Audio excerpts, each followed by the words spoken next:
இன்று மிகவும் சக்தி வாய்ந்த சோம சஷ்டி நன்னாள் முருகப்பெருமானுக்கு உரித்ததான ஒரு தினம். அப்படிப்பட்ட இன்றைய தினம் நம் மனதில் உள்ள கஷ்டம் வேதனை அனைத்தும் நீங்க, தீராத பிரச்சனை அனைத்தும் தீர்ந்து வாழ்வில் முன்னேற்றம் காண,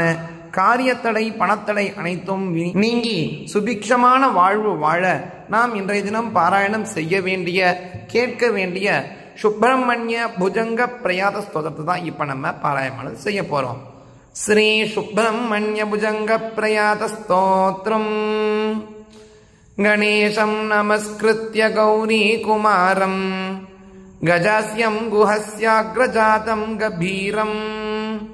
प्रलम्बोदरं शूर्पकर्णं त्रिनेत्रं प्रवक्ष्ये भुजंग प्रयातं गुहस्य पृथक् किरीटस्फुरद्दिव्यरत्न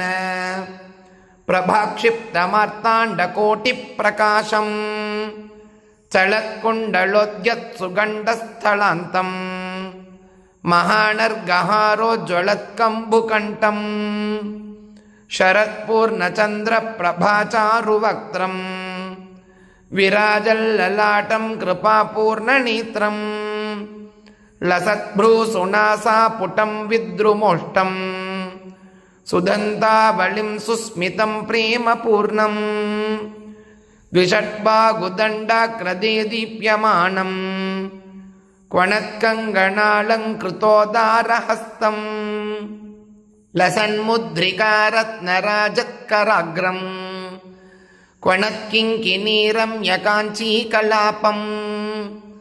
विशालोदरं विस्फुरत्पूर्णकुक्षिम् कटौ स्वर्णसूत्रं तटित्वर्णगात्रम् सुलावण्यनाभिसरस्थिरराजत् सुशैवालरोमावलीरोचमाणौ सुकल्लोलवीचीवलीरोचमाणौ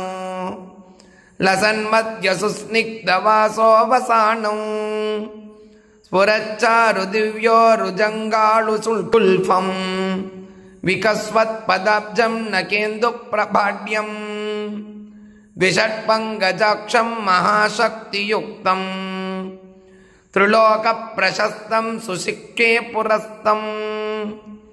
प्रपन्नार्तिनाशं प्रसन्नं फणीशम् परब्रह्मरूपं प्रकाशं परेशम् कुमारं वरेण्यं शरण्यं सुपुण्यम् सुलावण्यपण्यं सुरेशानुवर्ण्यं लसत्पूर्णकारुण्यलक्ष्मीशगण्यं सुकारुण्यमार्याग्रगण्यं नमामि स्फुरद्रत्नपीठोपरिभ्राजमानं हृदम्बोजमध्ये मगासन्निधानं समावृत्तजानुप्रभाशोभमानम् सुरैः सेव्यमानं भजे बर्गियानम् ज्वलच्चारुचामीकरादर्शपूर्णम् चलच्चामरच्छत्रचित्रत्वजाड्यम् सुवर्णामलान्दोलिकामध्यसंस्थम् मगाहीन्द्ररूपं भजे सुप्रतापम् धनुर्बाणचक्राभयं वज्रखेटम् त्रिशूलासि पाशाङ्कुशाभीतिशङ्खम् ज्वलत्कुक्कुटं प्रोल्लसद्वादशाक्षम्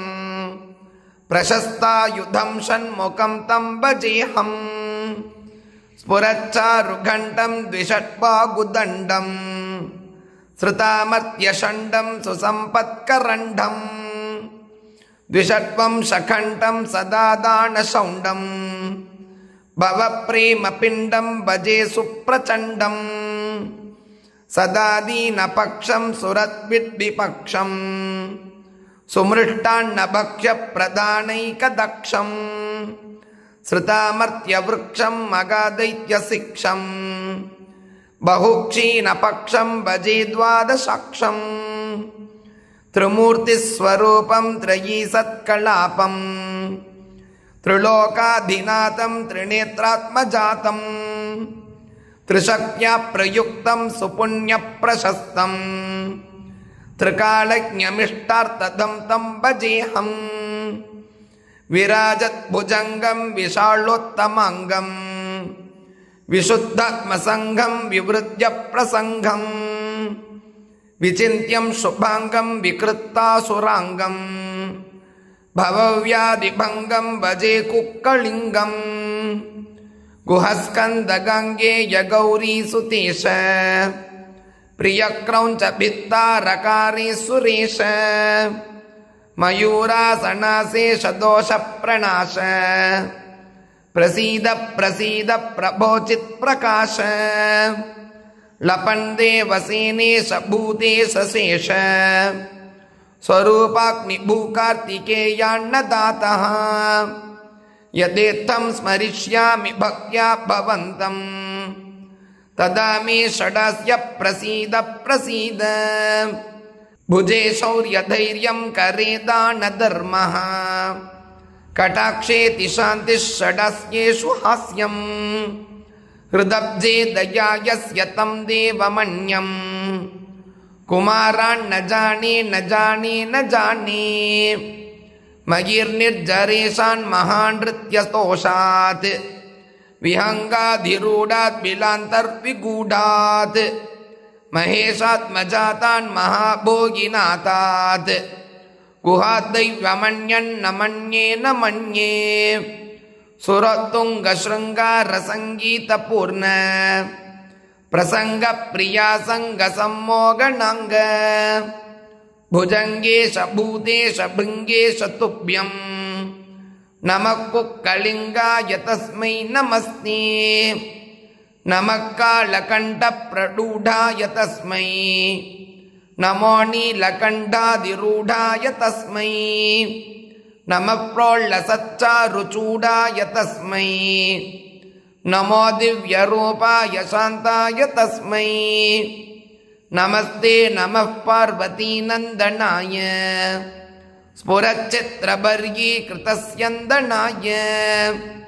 नमश्चर्चिताङ्गोज्ज्वलच्चन्दनाय प्रविच्छेदितप्राणबृन्बन्धनाय नमस्ते नमस्ते जगत्पावनात् स्वरूपाय तस्मै जगज्जीवनाय नमस्ते नमस्ते जगत्वन्दिताय ह्यरूपाय तस्मै जगन्मोहनाय नमस्ते नमस्ते नमः क्रौञ्चभेत्रे नमस्ते नमस्ते नमो विश्वकर्त्रे नमस्ते नमस्ते नमो विश्वगोप्त्रे नमस्ते नमस्ते नमो विश्वान्त्रे नमस्ते नमस्ते नमो विश्वभद्रे नमस्ते नमस्ते नमो विश्वधात्रे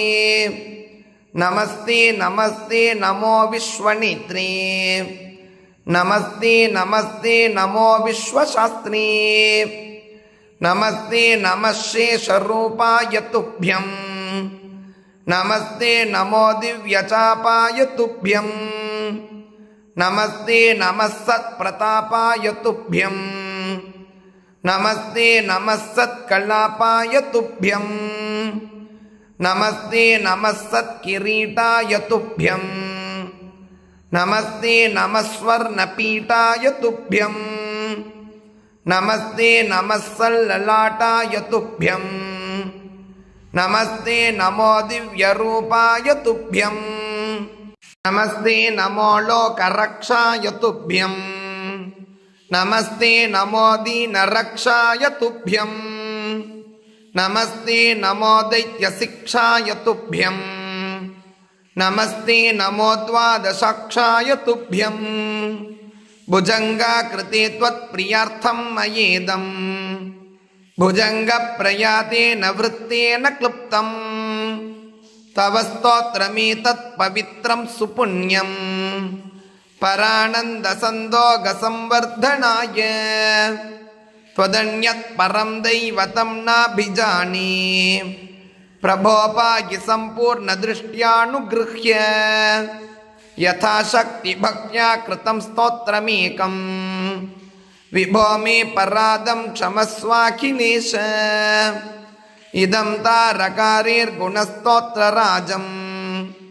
பட்டந்தஸ்திரகாலம் பிரபன்னா ஜனாயே சுபுத்யாஷ்டபோகா நிகத்வேவ புக்த்வா லபந்தி ததந்தி பரம் ஸ்வர்கபோகம். இது ஸ்ரீ சுப்பிரமணிய புஜங்க பிரயாத ஸ்தோத்திரம் சம்பூர்ணம். ரொம்ப அற்புதமான இன்றைய தினம் கேட்க வேண்டியது கைமேல் பலன் தரக்கூடிய அற்புதமான ஸ்துதி. கட்டாயம் தெரியாத பேருக்கு பகிருங்கள், அவர்களும் பயனட்டும் கூறி நாளைக்கு இன்னொரு சந்திக்கலாம். ஜெய் ஜெய் சங்கர், ஹர ஹர சங்கர், மகாபிரிவா போற்றி.